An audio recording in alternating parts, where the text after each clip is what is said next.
एक समय की बात है, एक हाथी की मृत्यु हो गई। मृत्यु के बाद हाथी की आत्मा यमलोक पहुंची। तब वहां पर हाथी के कर्मों का लेखा जोखा निकाला गया तो पाया गया कि हाथी अपने जीवन में काफी अच्छे से रहा है। तब यमराज ने हाथी से कहा, अरे हाथी, तुमने तो अपने जीवन में कोई बुरे कार्य नहीं किए हैं। तुम्हारे कर्म भी काफी अच्छे रहे हैं, इसलिए मैं तुमसे तुम्हारी इच्छा पूछ रहा हूँ। बताओ, तुम्हें क्या चाहिए? तुम्हारी सबसे बड़ी मनोकामना क्या है? यमराज जी, अगर वाकई में आप मेरे कर्मों से प्रसन्न हैं और अगर मेरा दूसरा जन्म होना है तो मुझे किसी भी जीव में जन्म दे दीजिए, लेकिन मेरे ऊपर किसी मनुष्य का अधिकार ना हो। मैं मनुष्य के बंधन में ना रहूं, क्योंकि मनुष्य के साथ रहना सबसे कठिन कार्य होता है। हाथी की इस बात को सुनकर यमराज काफी हैरान हो जाते हैं। वो कहते हैं, तुम्हें क्या कर रहे हो गजराज? मैं तो यही जानता हूँ कि मनुष्य जाति सबसे अच्छी होती है, वो सबसे ज्यादा बुद्धिमान होते हैं। तब हाथी कहता है कि यमराज जी, यही तो परेशानी है कि मनुष्य जाति सबसे ज्यादा बुद्धिमान होते हैं। आपको इंसानों के विषय में शायद ज्यादा जानकारी है नहीं, इसीलिए आप ऐसी बातें कर रहे हैं। कैसी जानकारी नहीं है मुझे? तुम खुद देखो कि यहाँ पर कितने मनुष्य खड़े हैं। उन्हें उनके कर्मों के अनुसार जो मिले उसे बिना किसी परेशानी के स्वीकार करते हैं। ऐसे में हाथी कहता है कि महाराज, मतलब आपको अब तक किसी जीवित इंसान से पाला नहीं पड़ा है? ये तो मृत है। ये तो सिर्फ मनुष्य की आत्माएं हैं। किसी जीवित मनुष्य से मिलिए तो आपको पता चले ना। ऐसे में यमराज काफी हैरान हो गए। तब यमराज ने कहा, ठीक है, तुम्हारी बात को आजमाने के लिए मैं तुम्हारे मालिक को यही जीवित मंगवाता हूँ। अगर तुम्हारी बात सत्य निकली तो तुम जो कहोगे मैं वैसा ही करूँगा, लेकिन अगर तुम्हारी बात गलत साबित हुई तो तुम्हें वापस उसी मालिक के पास जाकर रहना होगा जहाँ तुम पहले थे। हाथी ने यमराज की शर्त मंजूर कर ली। यमराज को भी हाथी की बातें काफी दिलचस्प लगी और वो किसी जीवित मनुष्य से मिलकर उसके बारे में जानने को उत्सुक हो गए। उन्होंने अपने यमदूतों को आदेश दिया, जाओ, जाकर इसके मालिक हीरा लाल को जीवित ले आओ।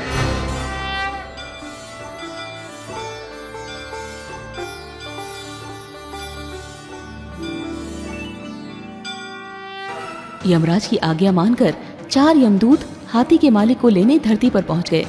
लेकिन अब उनके सामने परेशानी ये थी कि जीवित मनुष्य को लेकर जाएं तो जाएं कैसे। इसीलिए वो लोग उसके सोने का इंतजार करने लगे। जब हाथी का मालिक पलंग पर सो गया तो उस यमदूतों ने पलंग सहित उसे उठा लिया और यमलोक की तरफ उड़ चले। थोड़ी देर बाद जब हरीलाल की नींद खुली तो उसने खुद को आसमान में उड़ते हुए पाया। नीचे देखा तो धरती नजर भी नहीं आ रही थी।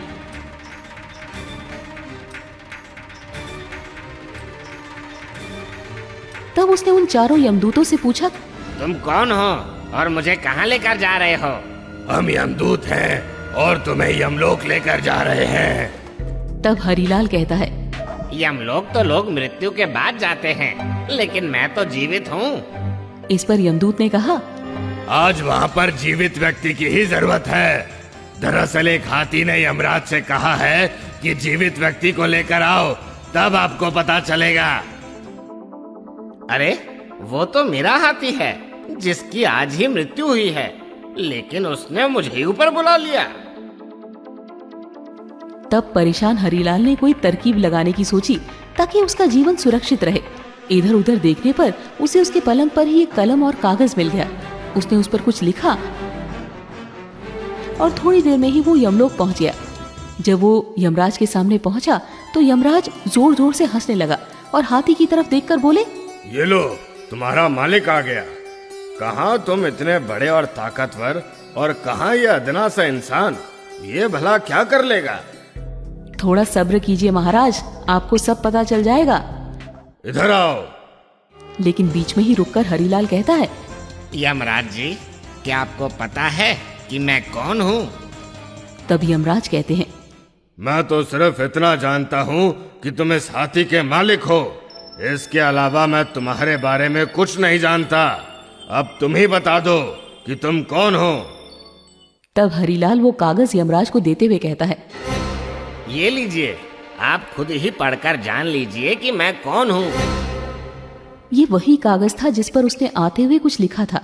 जब यमराज जी ने वो कागज खोलकर पढ़ा तो हैरान रह गए और अपने सिंहासन से नीचे उतर आए। इसके बाद यमराज ने खुद हरिलाल को अपने सिंहासन पर बैठा दिया। जैसे ही वो सिंहासन पर बैठा, उसने सबसे पहले यमराज से कहा, यमराज जी, आज से यमलोक पर से आपका शासन खत्म हुआ। आज से मैं यहाँ का राजा हूँ। मैं जैसा कहूँगा हर किसी को वैसा ही करना होगा। तब हाथी कहता है कि अब देखिए यमराज जी, आगे आगे होता है क्या। तभी हरिलाल कहता है कि अब से स्वर्ग और नरक का झंझट खत्म, सभी के सभी स्वर्ग जाएंगे। अब देखते ही देखते नर्क में रहने वाले सारे लोग स्वर्ग में आ गए। अब नर्क का द्वार बंद कर दिया गया। जिस किसी की भी मृत्यु होती तो सीधा स्वर्ग जाता। इधर हरिलाल मन ही मन में ये भी सोच रहा था कि जिस दिन मेरी सच्चाई यमराज के सामने आएगी, मुझे मार दिया जाएगा। ऐसा सोचकर उसने दान पुण्य करने शुरू कर दिए। चित्रगुप्त से कहा कि ये जितने भी प्राणी हैं, उनका हिसाब किताब करके मुझे बताओ कि किसने कितने कर्म और किसने कितने कुकर्म किए हैं। तब चित्रगुप्त ने सबके बारे में बता दिया कि किसे कौन सी सजा मिलनी है। तब हरिलाल ने चित्रगुप्त से कहा, इन सब की सजा माफ कर दो, किसी को कोई सजा नहीं होनी चाहिए। तब हरिलाल हाथी की ओर देखकर बोलता है, क्यों गजराज, कैसे हो? तुम्हारी मृत्यु हुई तो मुझे भी अपने पीछे बुला लिया। तब हाथी हरिलाल के नजदीक जाकर बोला कि मालिक, नीचे तो आप मेरे मालिक थे, लेकिन एक बात बताइए कि आप यमलोक के मालिक कैसे बन गए? तब हरिलाल ने कहा, ये राज की बात है, तुम्हें कैसे बता दूं? मालिक, मुझे भी इंसान बना देना, नीचे जाकर आपका नौकर बनकर रहूंगा, लेकिन ये राज मुझे बता दो। तब हरिलाल ने उसे बताया। जब यमदूत मुझे लेकर आ रहे थे तो मैं काफी डर गया था। संयोग से मेरे पास एक कागज था। मैंने उस पर लिख दिया कि यमराज धरती से जो मनुष्य आपके पास आ रहा है, उसे अपना सिंहासन दे देना, और उसके नीचे मैंने भगवान विष्णु के हस्ताक्षर कर दिए। अब तो हाथी इंसानों की बुद्धिमानी से और भी ज्यादा हैरान हो गया। फिर उसने हरिलाल से कहा कि मालिक, कृपा करके मुझे इंसान ही बनाना, मैं आपका नौकर बनकर रहूंगा। ठीक है, लेकिन ये बात किसी को मत बताना। हाथी ने भी हाँ में सर हिला दिया। धीरे धीरे करके 7-8 दिन बीत गए। स्वर्ग में लोग बढ़ते जा रहे थे, नर्क बंद था। कुछ ही दिनों में पूरे देवलोक में ये बात फैल गई कि अब नर्क का अस्तित्व खत्म हो चुका है। इधर स्वर्ग की अप्सराएं भी परेशान हो गई थी। वो सब अजीबोगरीब मांग करते रहते थे उनसे। कोई कहते चाय ला कर दो, तो कोई कहता कॉफी ला कर दो। वो परेशान थी, लेकिन वो कर भी क्या सकती थी। उधर भगवान सोच में पड़ गए। यमलोक में ऐसा कौन आ गया है जिसने मेरे सारे नियमों को तोड़ने का काम किया है? आखिर कौन है वो जिसने सारी व्यवस्था को तहस नहस कर दिया है? ये सोचकर भगवान विष्णु स्वयं यमलोक में आए और उन्होंने देखा कि यमराज जी यमलोक के द्वार के बाहर बैठे हैं। तब विष्णु भगवान ने उनसे पूछा, हे यमराज, तुम बाहर बैठे हो तो यमलोक को कौन चला रहा है? भगवान, ये आप क्या कह रहे हैं? आपने ही तो इंसान को मेरे स्थान पर नियुक्त किया था और आप ही इस तरह से अनजान बन रहे हैं। उसने जो मुझे कागज दिया था उसमें साफ साफ लिखा था कि मैं उसे यमलोक का सिंहासन दे दूं, और उस पर आपके हस्ताक्षर भी थे। आपको यकीन नहीं होता तो ये देखिए। भगवान विष्णु ने कहा, मैंने इंसान को यमलोक में नियुक्त किया है? मैंने तो ऐसा कभी नहीं किया। कौन है वो? फिर भगवान विष्णु थोड़ा सोचने के बाद कहते हैं, यमराज, कहीं तुमने किसी जीवित मनुष्य को तो यमलोक में नहीं मंगा लिया? आप बिल्कुल सही कह रहे हैं प्रभु, मैंने एक जीवित इंसान को ही यमलोक में मंगाया है। तब यमराज ने शुरू से लेकर अब तक की सारी बात बताई। ऐसे में भगवान विष्णु को हंसी आ गई और वो मुस्कुराते हुए बोले, यमराज, तुम अब भी नहीं समझ पाए कि उस मनुष्य ने तुम्हें झूठा पत्र दिया था। उस पर मेरे नहीं बल्कि उसके खुद के हस्ताक्षर थे जो उसने मेरे नाम से किया। अगर वो तुम्हें पत्र नहीं देता तो तुम उसे विद्वान नहीं समझते। तुम्हें उसकी होशियारी का अंदाजा कैसे लगता? भगवान विष्णु की ये बात सुनकर यमराज ने अपने सर पर दोनों हाथ रख लिया।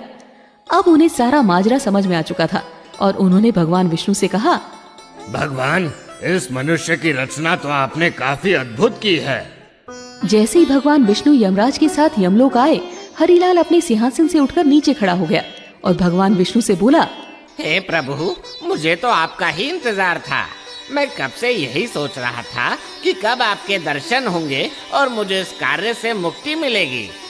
तब भगवान ने मुस्कुराते हुए कहा, तुम बहुत चालाक हो। देखो यमराज, जीवित व्यक्ति को यमलोक बुलाने का क्या परिणाम हुआ। जब इसे लगा कि मैं इसे दंड देने वाला हूँ तो ये मुझे खुश करने में लग गया। मैं मान गया प्रभु, किसी भी इंसान को समझना किसी के लिए आसान नहीं है। यमराज ने उस हाथी से कहा, गजराज, तुम शर्त जीत गए। मैं अब तक यही समझता था कि हम देवताओं से अधिक समझदार और कोई भी नहीं है, परंतु मैं गलत था।